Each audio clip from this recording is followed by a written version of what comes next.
श्री राजीव गांधी जी ने 85 और 90 के दशक में उन्होंने तो इतना तक कह दिया कि आरक्षण की कोई आवश्यकता नहीं है, रिजर्वेशन की आवश्यकता नहीं है। उसी कड़ी को बढ़ाते हुए आज श्री राहुल गांधी जी समय समय से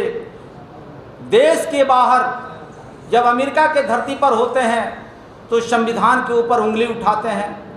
आरक्षण के ऊपर उंगली उठाते हैं। उंगली ही नहीं उठाते हैं, स्पष्ट शब्दों में कहते हैं कि अगर हमारी सरकार आ गई तो संविधान के तहत जो अनुसूचित जाति जनजाति की भाई और बहनों को आरक्षण का अधिकार मिला है, उस आरक्षण को स्वतः समाप्त हम लोग करेंगे। हम धन्यवाद देना चाहते हैं देशवासियों को कि जिस तरह से कांग्रेस आई के शासनकाल में, यूपीए के शासनकाल में एक एक करके देश के संविधान को इन लोगों ने छेड़छाड़ किया, आरक्षण को खत्म करने का काम किया। लेकिन देश के यशस्वी प्रधानमंत्री नरेंद्र मोदी जी आरक्षण को, प्रदत्त अधिकार को, संविधान को सुरक्षित रखते हुए कश्मीर में धारा 370 के तहत संविधान में दिया हुआ आरक्षण को नहीं मिल रहा था, लेकिन देश में नरेंद्र मोदी जी का आगमन होता है और कश्मीर के धरती से धारा 370 को समाप्त करके अनुसूचित जाति जनजाति भाई और बहनों को जो आरक्षण मिलना चाहिए, नरेंद्र मोदी जी के नेतृत्व में वहां आरक्षण प्राप्त हो रहा है। एक तरफ देश के नेता नरेंद्र मोदी जी, एनडीए शासनकाल के नेता आरक्षण के पक्षधर हैं, संविधान के पक्षधर हैं। दूसरे तरफ महागठबंधन के नेता और खास करके श्री राहुल गांधी जी आरक्षण और संविधान को बदलने के समर्थक हैं। दुर्भाग्य है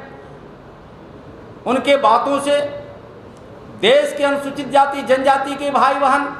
आक्रोशित है और देश के गृह मंत्री आदरणीय अमित भाई शाह जी ने स्पष्ट शब्दों में कहा है कि जब तक भारतीय जनता पार्टी है, न संविधान के ऊपर कोई उंगली उठा सकता है, न कोई संविधान बदलने की सपना देखता है। आरक्षण को खत्म करने की तो बात दूर की है, न भारत की सीमा में न भारत की सुरक्षा में कोई छेड़छाड़ कर सकता है जब तक भारतीय जनता पार्टी और देश के नेता नरेंद्र मोदी जी और अमित भाई शाह जी हैं। ये दुर्भाग्य है राहुल गांधी जी के बयान से देश के कमजोर वर्ग के लोग, अनुसूचित जाति के, अनुसूचित जनजाति के भाई बहन मर्माहत है।